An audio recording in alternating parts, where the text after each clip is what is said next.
6:05 now, and happening later this morning, Philadelphia School District Superintendent Dr. Tony Watlington will deliver his first State of Public Education address. While many improvements have been made, the superintendent admits there are still many challenges ahead. CBS News Philadelphia's Waukesha Bailey is live in a great hall with a look at those improvements and what the district must still overcome. Good morning, Waukesha.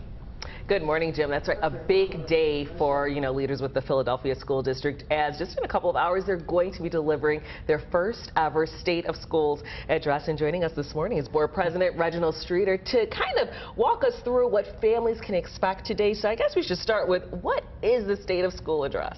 So it's just to be quite simple. It's just an opportunity for the school district to tell its story, say where the successes have been, and then where there's opportunities. Right.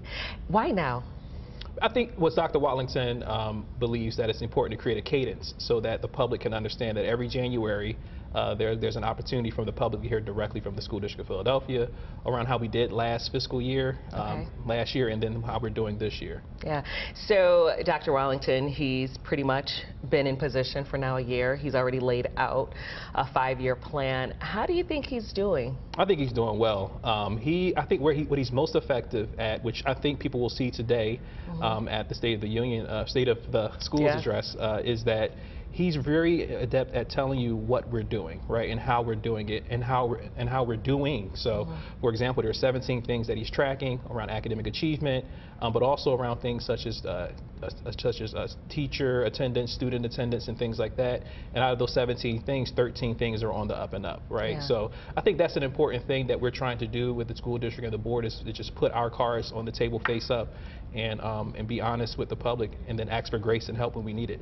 Well, you all had a pretty big loss this year as far as the head of security and safety. Where are we right now as far as finding a replacement, and is there someone in place as of right now? So right now there's Craig Robinson. He worked directly with now Commissioner Bethel, who now works one building away from where the school district is, and I have all the confidence that he worked at the feet of Chief Bethel, that he can keep doing the work. Right now there is a ongoing search going on right now, but even Mr. Robinson is could potentially not be the interim. So he could actually slide into that role right away. And do you think that you will have that closed up this year? That's the goal, right? I mean, school safety is paramount to us. Right? We do care about ABCs, 1, 2, 3s. We want to make sure our babies, our children are taken care of and safe. But we do believe that Mr. Robinson, who's again sat at the feet of Chief Bethel. Yeah. And you're also speaking today. Yes. At what are you going to be talking about? I think for me, I'm going to bring my whole self, right? I am former black boy, now black man, product of public education in Philadelphia, parent of 2 kids in the district, but I'm also the president of the Board of Education, who's going to get the opportunity to kind of set the tone and really try to be aspirational in a way to kind of galvanize the village to be even more of a partner than it already is. Okay, well, we're looking forward to hearing the outcome of these talks that they're going to be happening later today. And the State of School address gets underway at 10 o'clock. And of course, we're going to be keeping our eye on it. Sending it back to you guys in the studio. All right, Waukesha and Dr. Streater, thank you so much for that.